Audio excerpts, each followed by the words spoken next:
कहते हैं ना कि एक बार क्षत्रिय वचन देता है तो उसको मरते दम तक निभाता है। हम आपको एक ऐसे ही शूरवीर राजपूत राजा के बारे में बताएंगे कि जिसने 100 से ज्यादा मुस्लिम कन्याओं को बचाने के लिए युद्ध भूमि में वीर गति प्राप्त की।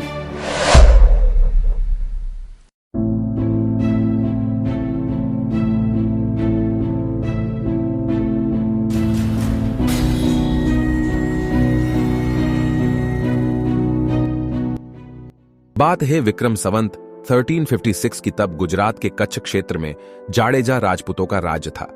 कच्छ के वडसर में जाडेजा राजबातवी जाम अबड़ाजी गद्दी पर विराजमान थे।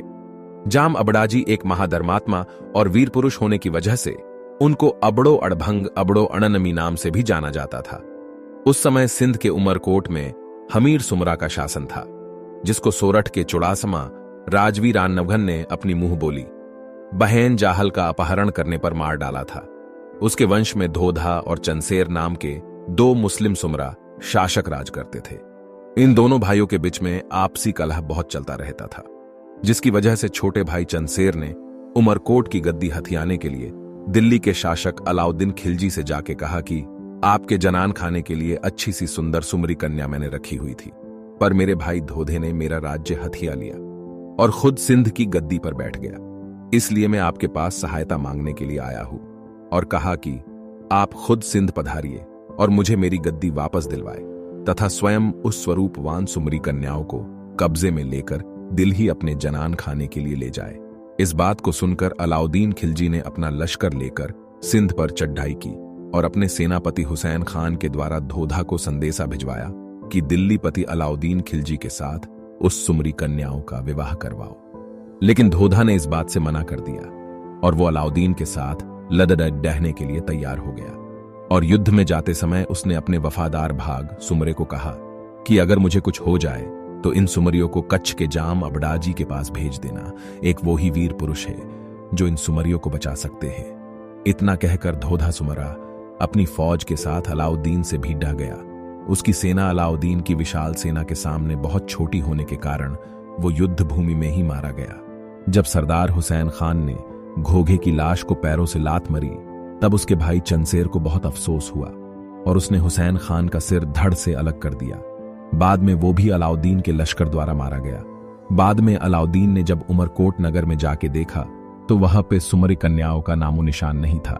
उसे बाद में पता चला कि सभी सुमरी कन्या कच्छ की तरह जा चुकी है, इसलिए उसने अपने लश्कर को कच्छ की तरफ कुछ करवाया। इस तरफ कच्छ में भाग सुमरा उस 147 मुस्लिम कन्याओं के साथ कच्छ के वडसर के पास आए, पर यह सुमरी कन्या बहुत चलने के कारण थकी हुई थी, जिससे उनको कच्छ के रोहा पर्वत पर आराम करने के लिए कहकर खुद जाम अबड़ाजी से मिला और उनसे कहा कि मुझे सिंध के धोधा सुमरा ने आपके पास भेजा है और सब हकीकत जाम अबड़ाजी को बताई कि अब आप ही इन सुमरी कन्याओं को अलाउद्दीन के जनान खाने से बचा सकते हैं।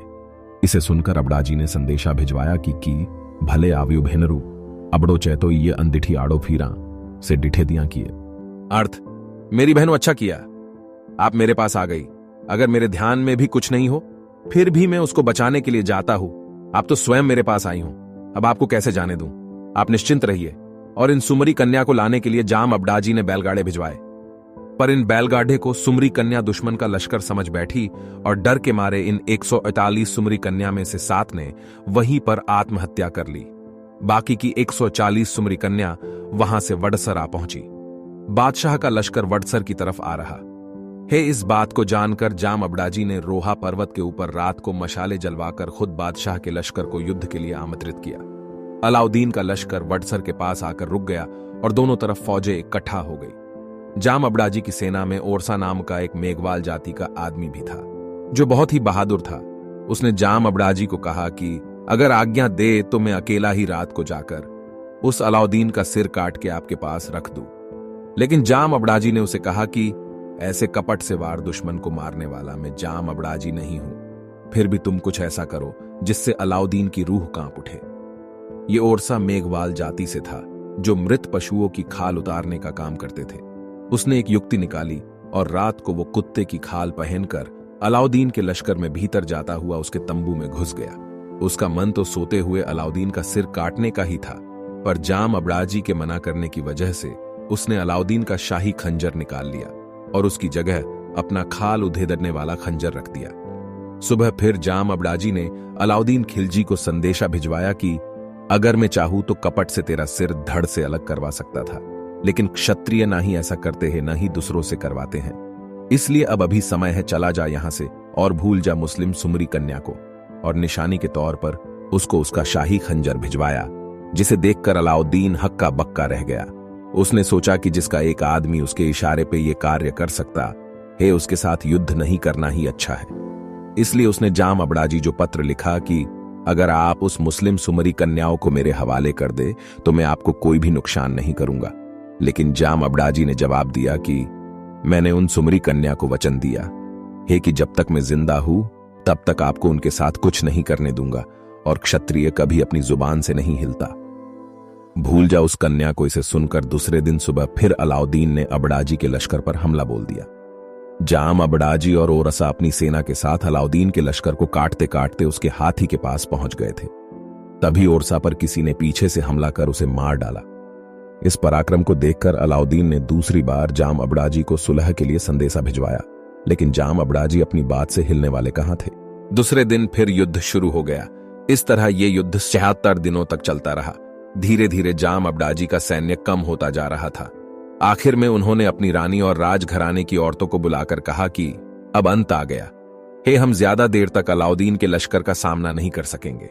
और उन्होंने सुमरी कन्याओं को वडसर गांव से 2 कोस दूर पर्वत पर भिजवाया और साथ में दूध का प्याला देकर कहा कि जब इस दूध का रंग लाल हो जाए तो समझ लेना मैं इस दुनिया में नहीं रहा।